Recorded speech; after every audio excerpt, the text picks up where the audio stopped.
할렐루야. 새벽 예배에 이 말씀으로 하루를 시작하길 원하시는 우리 모든 성도님들 진심으로 환영하고 축복합니다. 오늘 이 아침에 하나님 주실 말씀은요, 창세기 42장 18절부터 의 말씀입니다. 원래 본문은 42장 끝까지 38절까지지만 이 시간에는 18절부터 25절까지만 봉독해 드리겠습니다. 창세기 42장 18절입니다. 사흘 만에 요셉이 그들에게 이르되 나는 하나님을 경외하노니 너희는 이같이 하여 생명을 보전하라. 너희가 확실한 자들이면 너희 형제 중 한 사람만 그 옥에 갇히게 하고 너희는 곡식을 가지고 가서 너희 집안의 굶주림을 구하고 너희 막내 아우를 내게로 데리고 오라. 그러면 너희 말이 진실함이 되고 너희가 죽지 아니하리라 하니 그들이 그대로 하니라. 그들이 서로 말하되 우리가 아우의 일로 말미암아 범죄하였도다. 그가 우리에게 애걸할 때에 그 마음의 괴로움을 보고도 듣지 아니하였으므로 이 괴로움이 우리에게 임하도다. 루벤이 그들에게 대답하여 이르되 내가 너희에게 그 아이에 대하여 죄를 짓지 말라고 하지 아니하였더냐. 그래도 너희가 듣지 아니하였느니라. 그러므로 그의 핏값을 치르게 되었도다 하니 그들 사이에 통력을 세웠으므로 그들은 요셉이 듣는 줄을 알지 못하였더라.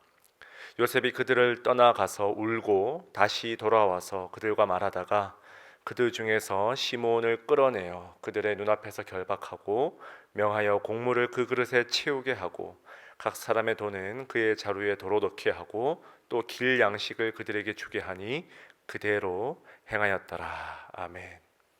잠깐 기도하시겠습니다. 은혜가 풍성하신 하나님 아버지, 하루하루의 우리의 인생의 삶을 주님께서 신실하게 인도하여 주시고 오늘 이 하루도 들려주실 그 말씀 붙들고 새 힘 얻고자 합니다. 성령께서 이 시간 말씀에 집중하는 우리 모든 영혼들에게 함께하여 주시고 친히 말씀하여 주시옵소서. 감사드리며 살아계신 예수님의 이름으로 기도드리옵나이다. 아멘. 우리 함께 읽은 말씀 가지고 20년의 상처, 20년의 상처라는 제목으로 우리 함께 말씀 나누겠습니다. 요셉이 형들로부터 버림을 받은 지 이제 20년이라는 시간이 지났습니다. 한번 계산을 해보면 요셉이 형들에게 이제 팔려서 애굽에서 종살이 또는 감옥살이 한 시간이 무려 13년이고 그리고 이제 바로의 꿈을 해석해서 총리가 되고 풍년이 7년 지났으니까 이제 합하면 대략 20년이라는 시간이 나오게 되죠. 강산이 두 번 바뀌고도 남을 여러분 긴 시간이지만 오늘 이 말씀을 쭉 읽으면요 여전히 이 가정의 복잡한 관계에는 20년 전에 죄로 인한 상처가 아주 집요하게 이 가정에게 남아있구나라는 생각이 들게 합니다. 비록 오늘 우리가 읽진 않았지만 오늘 본문 말씀에 포함되어 있는 36절 말씀을 보면 가장 먼저 이 집안의 가장인 이 아버지 야곱이 여전히 그 상처 가운데 아주 히스테릭한 그 반응을 보이며 이렇게 발언하는 모습을 볼 수가 있습니다. 너희가 나에게 내 자식들을 잃게 하였도다. 요셉도 없어졌고 시므온도 없어졌거늘 베냐민을 또 빼앗아 가고자 하니 이는 다 나를 해롭게 함이로다. 자, 지금 그가 고백한 대로 이 야곱은 너무나 괴로운 그 인생을 한평생 살아가는 거예요. 흔히 그런 말이 있지 않습니까? 부모가 죽으면 땅에 묻고 자식이 죽으면 가슴에 묻는다. 그런 말들을 하죠. 이 자식의 죽음을 경험한다는 것은 평생을 살아도 지워지지 않을 그런 슬픔이라는 거예요. 물론 이런 비교가 적절한지는 모르겠지만 부모의 죽음, 배우자의 죽음, 그리고 이 자식의 죽음, 인생에서 경험하는 가장 가슴 아픈 이 세 죽음 중에 비교할 수 없는 고통으로 자식의 죽음을 많이들 거론한다는 거예요. 그만큼 이 야곱이 잃어버린 그 자식으로 인한 상처를 지금 한평생 가슴에 한으로 품고 살아가고 있다는 것입니다.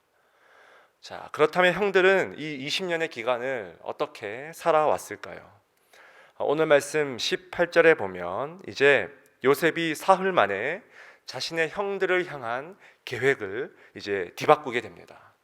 어제 우리가 묵상한 대로 여러분, 어제 이 전 본문에서는 뭡니까? 형들을 이제 정탐꾼이 아니냐며 막 코너로 몰아세워 가서는 너희들은 여기 지금 다 갇히고 이제 한 명만 다시 가서 그 막내 아우를 데려오라고 지시했죠. 결국 그 압박을 통해서 요셉은 여전히 자신의 사랑하는 그 동생 베냐민과 아버지 야곱이 아직 살아있다라는 귀중한 정보를 얻게 됩니다. 자, 그리고 이제 사흘 만에 계획을 변경하죠. 여러분, 그 3일 동안 성경에 나와 있지 않지만 참 이 요셉이 얼마나 많은 생각과 고민을 했을까요? 자, 그래서 이 3일 만에 내린 결정이 뭐냐 하니까 이제 한 명만 돌아가서는 생각해 보니 당장에 지금 생계가 위협한 이 야곱의 일가가 충분히 먹을 만한 양식을 이 한 명이 다 짊어지고 갈 수가 없다는 거예요. 자, 그래서 이제 하나님을 경외하는 이 요셉이 그들의 생명을 보전하기 위해서 이제 반대로 한 명만 여기에 가두고 나머지는 전부 다 이제 당장 돌아가서 그 막내 아우를 데려오라고 지시합니다. 당장의 그 야곱의 일가의 굶주림을 면하기 위한 요셉의 세심한 배려라고 볼 수가 있죠. 자, 그런데 이제 상황이 이렇게 되고 보니까요, 이제 요셉의 형들은 한 형제를 애굽에 두고 떠나야 할 처지에 내몰리게 됩니다. 여러분 생각해 보십시오. 지금 이 상황은 완벽하게 20년 전에 또 다른 한 형제, 바로 요셉을 매몰차게 버린 일을, 애굽으로 팔아버린 일을 떠올리게 하고 있죠. 어쩌면 지금 완벽한 이 상황을 요셉이 설정한 뒤에 과연 형들이 어떻게 행동하는지, 아니 이 정말 한 형제를 향한 이 형제들의 그들의 속마음이 어떤지를 지금 요셉이 보고 싶어 했는지도 모르겠어요. 자, 그러자 21절에 20년 전에 그 트라우마를 떠올리게 된 이 형들이 이렇게 이야기합니다. 그들이 서로 말하되 우리가 아우의 일로 말미암아 범죄하였도다. 여기서 아우는 요셉이죠. 그가 우리에게 애걸할 때에 그 마음에 괴로움을 듣고도 듣지 아니하였으므로 이 괴로움이 우리에게 임하도다. 22절에도 보십시오. 르우벤이 이렇게 말합니다. 내가 너희에게 그 아이에 대하여 죄를 짓지 말라고 하지 아니하였더냐. 그래도 너희가 듣지 아니하였느니라. 그러므로 그의 핏값을 치르게 되었도다 하니. 자, 여러분 이게 전부 뭡니까? 지난 20년간 그 지독한 상처에서 도저히 헤어나오지 못하고 있다는 증거죠. 왜 우리는 그 동생의 아우성을 보고도 모른 채 했을까? 여러분 이들이 지난 20년간 수차례 아마 이렇게 싸웠을 거예요. 속상한 마음에. 왜 그것이 최선이라고 생각했을까? 그 지독한 그 죄에 대한 대가를 지금 한평생 치르면서 죄의 권세 아래에 지금 살아가고 있는 거예요. 예수님께서 마태복음 7장 2절에서 이렇게 말씀하십니다. 너희가 헤아리는 그 헤아림으로 너희가 헤아림을 받을 것이니라. 아멘. 지금 이 상황에 그대로 적용되는 예수님의 말씀이죠. 지금 자신들이 느끼는 괴로움과 그 상처가 그들이 동생을 무정하게 대한 것에 대한 정당한 보응임을 지금 인정할 수밖에 없다는 거예요. 자신들이 지금 요셉을 헤아린 대로 똑같이 지금 그 헤아림을 자기들이 당하고 있다는 것입니다. 이것이 바로 동생을 저버린 형들이 지난 20년간 느꼈던 그 죄의 무서운 흔적, 즉 상처와 아픔이라는 것입니다. 자, 이제 이 이야기의 마지막 등장인물인 요셉의 상처를 한번 살펴봅시다. 여러분 창세기 42장부터 이제 시작해서요. 이제 야곱의 가족은 크게 세 차례에 걸쳐서 애굽으로의 여행을 진행하게 됩니다. 오늘 우리가 읽은 이 42장이 첫 번째 여행인데, 이 여행에서 요셉은 형들을 만나게 되고요. 이제 두 번째 여행에서는 꿈에 그리던 자신의 하나뿐인 동생 베냐민을 만나고요. 그리고 마지막 세 번째 여행에서는 드디어 자신의 아버지와 재회하게 됩니다. 그런데 여러분, 이 세 번의 여행에 공통점이 있어요. 그게 뭐냐 하니까 요셉이 그렇게 우는 거예요. 첫 번째, 두 번째, 세 번째, 한 명 한 명 이 가족들을 만날 때마다 요셉이 막 대성통곡을 하는 겁니다. 계속 울어요. 창세기에는 종종 족장들이 우는 장면들이 등장하는데요. 여러분, 그 중에 압도적으로 가장 많이 울었던 자가 바로 이 요셉이에요. 성경 기자는요, 의도적으로 창세기 37장과 우리가 살펴본 대로 이 39장, 그러니까 요셉이 팔리는 그 장면과 종살이 하는 장면, 감옥살이 하는 장면에서는 요셉이 뭐 울었다, 통곡했다라는 표현을 단 한 번도 쓰지 않았습니다. 그저 이 성경을 읽는 독자들의 상상력에 맡기고 있죠. 근데 여러분, 21절 말씀을 다시 한번 보십시오. 형들이 지금 뭐라고 말합니까? 그가 우리에게 애걸할 때에 그 마음의 괴로움을 보고도, 형들 나 제발 좀 살려줘, 형들 나 한 번만 좀 제발 봐줘, 제발 나 버리지 마.